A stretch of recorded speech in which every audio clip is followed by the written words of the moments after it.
आइए साथियों, नमस्कार। आज भारतीय सनातन संस्कृति और मानवता के सच्चे ध्वजवाहक, आध्यात्म के केंद्र एवं युवाओं के लिए प्रेरणा स्रोत स्वामी विवेकानंद जी की 162वीं जयंती के शुभ अवसर पर उन्हें सत सत नमन करते हैं और साथ ही में उनके जीवन एवं उनके जीवन दर्शन से जुड़ी कुछ बातों को जानने का प्रयास करते हैं। भारत में यदि हम स्वामी विवेकानंद जी की प्रासंगिकता को समझना चाहते हैं, रविन्द्रनाथ टैगोर जी के इन कथनों पर हमें विचार करना चाहिए। उनका कहना था, यदि कोई भारत को समझना चाहता है तो उसे विवेकानंद जी को पढ़ना चाहिए। उठो जागो एवं लक्ष्य प्राप्त तक न रुको जैसी सूक्तियों के साथ अमर हो चुके इस व्यक्तित्व को आज दिवस के शुभ अवसर पर सत सत नमन करते हैं और उनके जन्म दिवस को राष्ट्रीय युवा दिवस के रूप में भी मनाते हैं।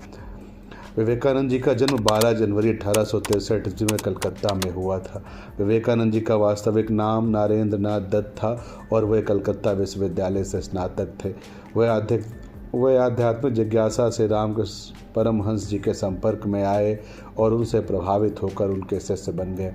रामकृष्ण परमहंस जी से दीक्षा प्राप्त करने के बाद नरेंद्रनाथ विविदिशानंद के नाम से जाने गए और फिर खेतड़ी के महाराज अजीत सिंह जी के सुझाव पर उन्होंने अपना नाम बदलकर विवेकानंद रख लिया। अजीत सिंह जी की मदद से ही स्वामी विवेकानंद जी अमेरिका गए थे। 1893 में वे शिकागो अमेरिका गए, जहां उन्होंने पार्लियामेंट ऑफ रिलीजन में अपना सुप्रसिद्ध भाषण 11 सितंबर 1893 को दिया था। इस भाषण से उन्होंने पश्चिमी संसार के सामने पहली बार भारत की संस्कृति की महत्ता को प्रभावपूर्ण तरीके से प्रस्तुत किया।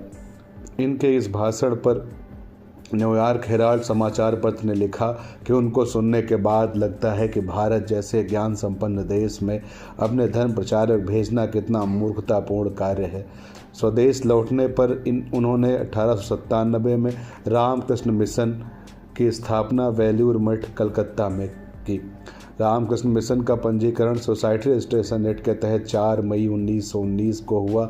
इसका ध्येय वाक्य था, आत्मनो मोक्षार्थम जगत हिताय। 1899 में स्वामी जी ने एक बार पुनः अमेरिका की यात्रा की। सन 1900 ईस्वी में इन्होंने फ्रांस के पेरिस में धर्मों के इतिहास के सम्मेलन में भाग लिया। रामकृष्ण मिशन के सिद्धांतों का आधार वेदांत दर्शन है। मिशन के अनुसार ईश्वर निराकार, मानव विद्ध से परे एवं सर्वव्यापी है तथा आत्मा ईश्वर का अंग है। यह मिशन मनुष्य, विशेषकर गरीब, अपंग, कमजोर की सेवा को ईश्वर की सच्ची सेवा मानता है, क्योंकि मनुष्य की आत्मा में परमात्मा आकांक्ष है। इसी वजह से मिशन समाज सेवा और परोपकार को काफ़ी महत्व देता है।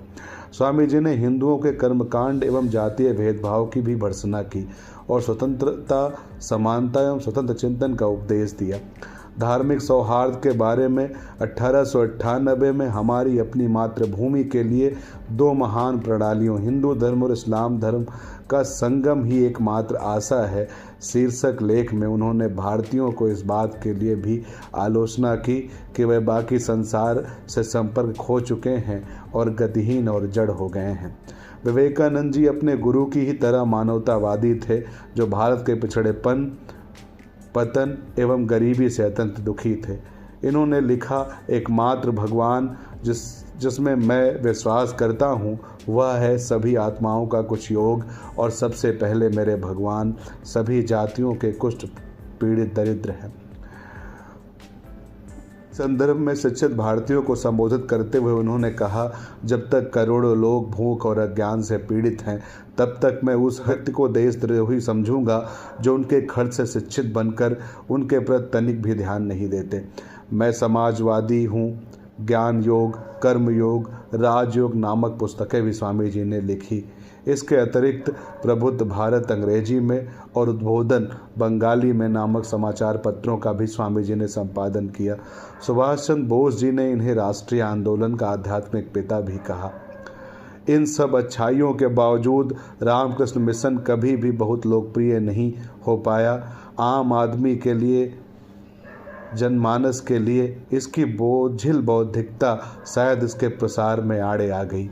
फिर भी इनके कार्यों के अलावा भारतीयों में आत्मविश्वास मान पैदा कर उन्हें राष्ट्रीय मुक्ति संग्राम की ओर प्रेरित करने के लिए रामकृष्ण मिशन और विवेकानंद जी, जिन्हें हिंदू नेपोलियन की भी संज्ञा दी जाती है, का नाम अविस्मरणीय रहे।